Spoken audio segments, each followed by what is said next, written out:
Here we go, ladies and gentlemen. I am Jung Lo, the owner of a Dragon House MMA. Right next to me, we have Armin Safiari. All right, let's introduce you once again to all the MMA fight fans out there. Who you are and where you coming from and born and raised. I'm born and raised in Concord, California. Grew up around Tri-Valley, San Ramon area, Walnut Creek area. Right now I currently live in Benicia, California. That's pretty awesome. Now, what nationalities are you? I'm Afghan, Iranian, and Kurdish, so a whole bunch of that Middle Eastern, Persian area. Do you speak Middle Eastern? All that. Yep. All that? Yeah. I do. Shit, that's pretty awesome. So sometimes you forget, but for the most part, you get a little bit of practice, you get back to it.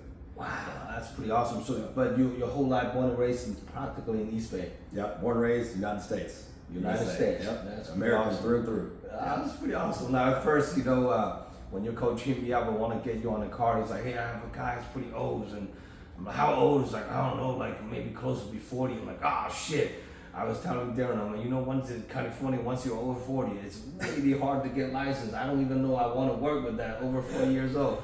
He's like, I don't know. And he sent me your ID. I'm like, wait, he's only 32. That's like 8-year difference. Yep. So, Army, right? So, now how long have you been training martial arts? I've been training on and off since like 8-9 years old, but I've had a few breaks here and there. Started at Caesar Gracie's when I was a young kid.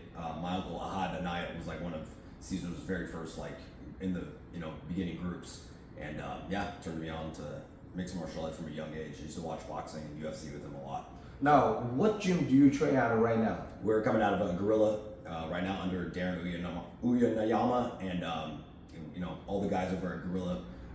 We have James Terry, he's running the gym, and So where is the gym located now? Pleasanton, California. Pleasanton, California. Do they have one in San Jose or something? I think there's a few affiliates. Yeah, we just moved over there, so I'm not too sure about all the affiliates they have, but I know they have a few affiliates. And how old is that location in Pleasanton? I think this one that they're currently at is pretty new since the whole COVID relocation, but honestly, I'm not too sure. Yeah, I just know that this location is new. Yeah, it's new. Well, new location also have a new equipment and everything. Absolutely, yeah, big space. It's as I can see for you as well. Yeah. Well, we just moved here last November. I mean, we still have a little bit of a small construction going on, but it's almost to the wrapped up point too. So now, so the head coach is James Terry. It's one of the one of the veterans MMA fighter, also Darren as well, right? Yes. So two of the main coaches over there. Yep. Now I know you have two of the teammates fighting on this upcoming card too. Brendan Olsen and Ian Manslot. And I just see Ian Manslot a couple of weeks ago. Now, Ami, what do you have a full-time job? Right now, no. I'm actually back in school, studying kinesiology, and hopefully going to go towards the medical route. Part of that is from my background. I had about a 2 to 4 year break from injuries, and like really bad injuries. And most people, they just don't know how to handle it, and I had to learn how to basically overcome those injuries. And so, like where I'm at today, to even be able to get back in the cage, most people can't say that. Once they have those serious injuries, it's pretty much over. So I want to basically, take the knowledge I've learned, advance it even further, and basically help other people around me. Because a lot of people have potential, they just can't apply it because of whatever happened to them. Yeah, I got some elbows and knee injuries, and put me out of the commission for a long time. And even now, I'm trying to get back on the train. Sometimes it's not the same. What type of injury do you suffer at? I had what started it was a knee injury, and I tried to train through it. It was just a pop. Tried to train through it. Then next thing you know, next week deadlifting, lower back, and it was about 3-4 really bad injuries. Then I popped the rib, and of course, the mentality is usually, hey, push through, keep it going. I've been there. I've been under that type of mindset, and the reality is sometimes you need more intelligence than brawn, and so the injuries added up, and finally I had to basically pump the brakes and say, no, I got to step back and figure out what's going on. And so, a lot of athletes, they've been training for their whole lives. When they have injury, and they can't stay home for a couple of weeks. And they each want to get back in, and sometimes it irritating even more. Yeah, and I get it. Yeah, it's tough. Now I saw you had an MMA fight almost 10 years ago, right? I did, yeah. It was the last one was the last Strikeforce undercard they had for amateurs. It was Nick Diaz and Cyborg. And that was the very last. Like 10, 12, something like that. Yeah, long time ago. Yeah. I don't even know what year or number. This is a long time ago. Long time ago, yeah. So now you are you're very consistently like doing jiu-jitsu matchup.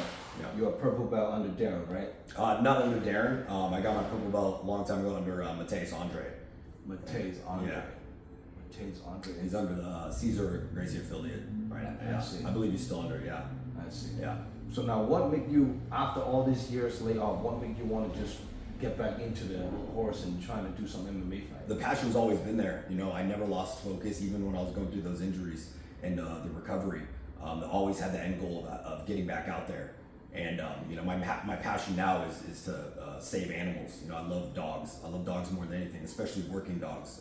I own a couple pit bulls myself, and they got a really bad rap. So I'm here to basically, you know, kick people's butt, get money, and funnel it towards the animals. You know, yeah. I've had some rough things going on in my past that I don't have a good light on human beings, but I have a great light on dogs. There's nothing more loyal than a dog. So. You know, nothing more loving. So yeah, just funnel my hate and my negativity towards a more positive route.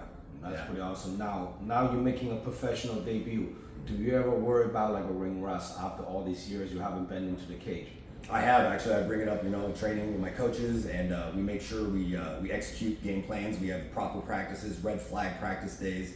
We make sure that that's not going to be an issue. And the other thing is, you know, I am doing plenty of jiu-jitsu matches at a pretty high level with lots of studs. So I'm getting after it with guys that are really game. So it's not like I'm going to go in there and have no idea what's going on.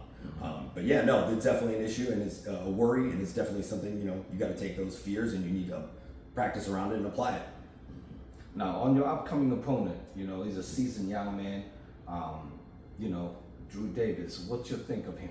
I watched a couple of his fights. He's good. He's very good.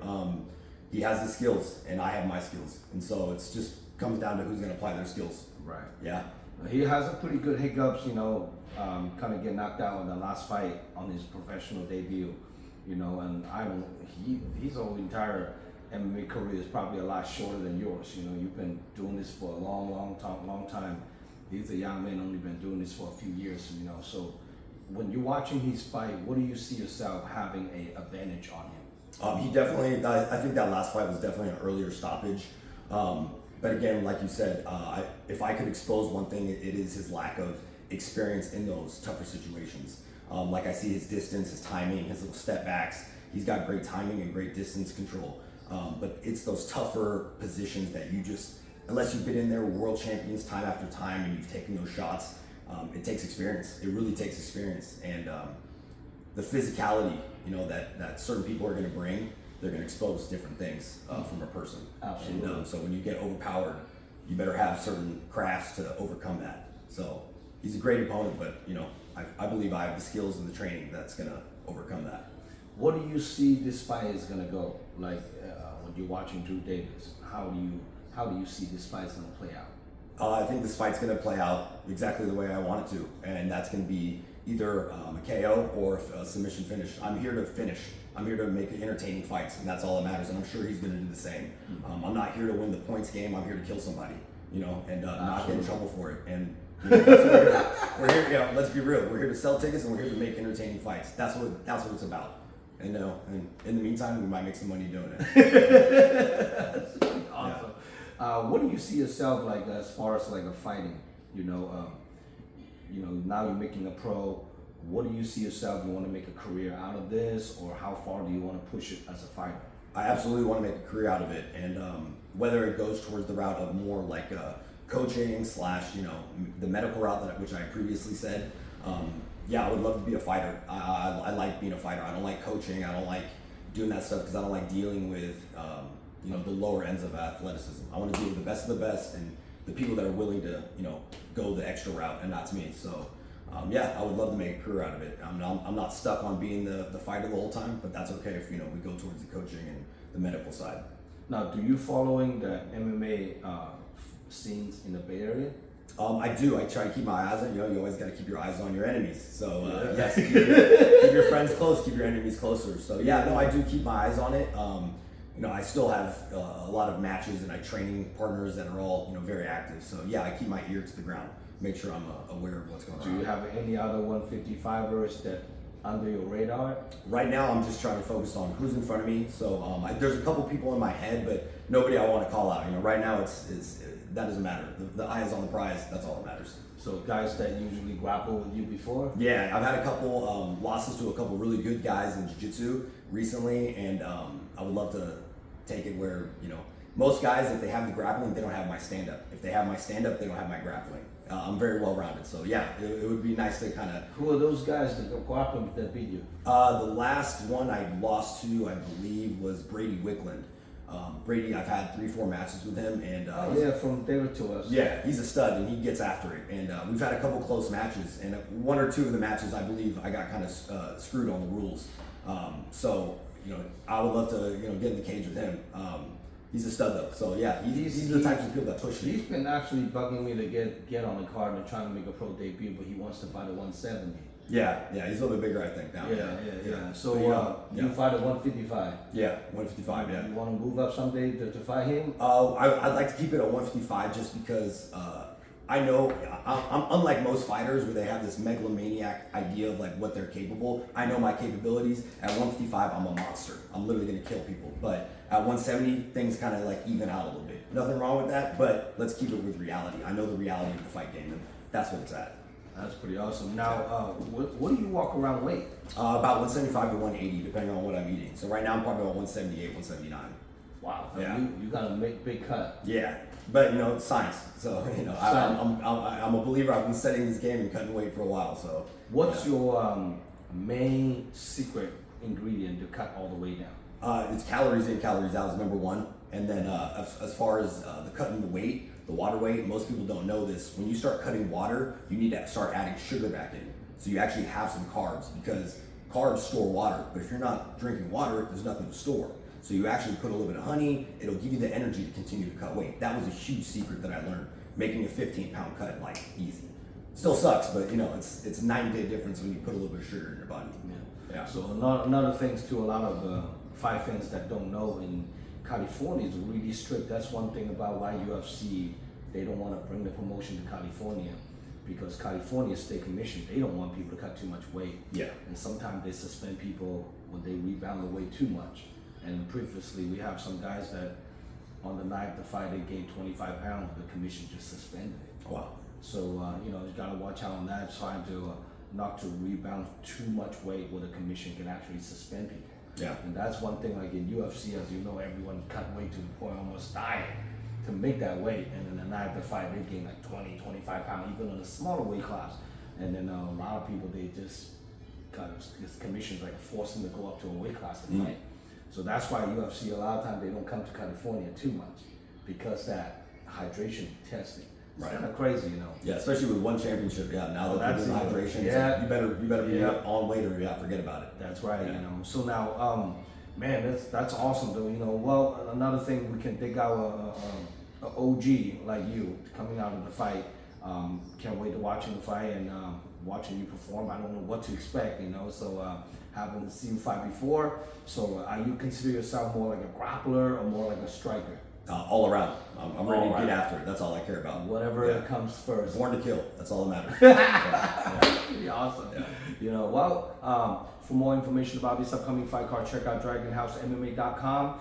This event's a live stream pay-per-view nationwide, so if you cannot make it to the event, you can order your live stream pay-per-view from DragonHouseMMA.com. This event is under first round fights that used to a brand called the URCC, and then since the owner split, now they rebrand their name in the state. It's called the First Round Fights. It's the biggest promotion in the Philippines, making sure you guys don't blink. And then follow me on Instagram, subscribe my YouTube channel, give me some love and support. Now, if people want to get a hold of you to buy a ticket watching you fight, how can people contact you? Instagram is number 1. I'm really working on my Instagram social media game. So Charmin423, CHARMIN 423. Instagram is the best way right now. I'm working on doing all the rest of the websites and all that stuff, but that's pretty awesome. Do you have Facebook or Snapchat or any other platform? I do, but I don't really use it. So right now, Instagram is the easy way to go. Easy way to go. That's pretty awesome. Now, do you have any special loved one, training partners, coaches, supporters, sponsors that you want to shout out to? Absolutely. All my old training partners, all my old coaches, because I have trained at a few different gyms. Still got love for you guys, but of course my training partners and my coaches now, Darren, JT, Lucas is one of my main, Martino, one of my main training partners. He's a badass in his own right. So all my training partners out with Gorilla, Darren, of course, coaching me through and through. One of the, speaking of OGs in the game who knows more than anything. So yeah, all you guys and of course my family. Love you guys. That's pretty awesome. Do you have any sponsors? Right now, no. Pushing for myself. That's all that matters. Yeah, that's pretty awesome. Yeah. Now, if your opponent, Drew Davis, watching this interview, what do you have to say to him? Man, you're a stud. Let's get after it. Let's run it. Give us a little bit of a prediction. What do you think this fight's going to go down? How it's going to go down? First round submission. First round submission. First round submission. That's pretty awesome. Well, here we go. We're watching this upcoming event August 19th at the heart of Northern California, Cow Palace. Making sure you guys don't blink and then come check out this event. It's a lot of good fights on the card. So I'll see you guys August 19th. And right next to me, let's one more time your name again. Armin Safiari. Armin Safiari. Safiari. Armin Safiari making his professional debut. So let's check it out, guys. And I'll see you guys August 19th. I'm Joe Lowe signing out. Good to have you, brother. Right on, brother. Thank you. Thank you.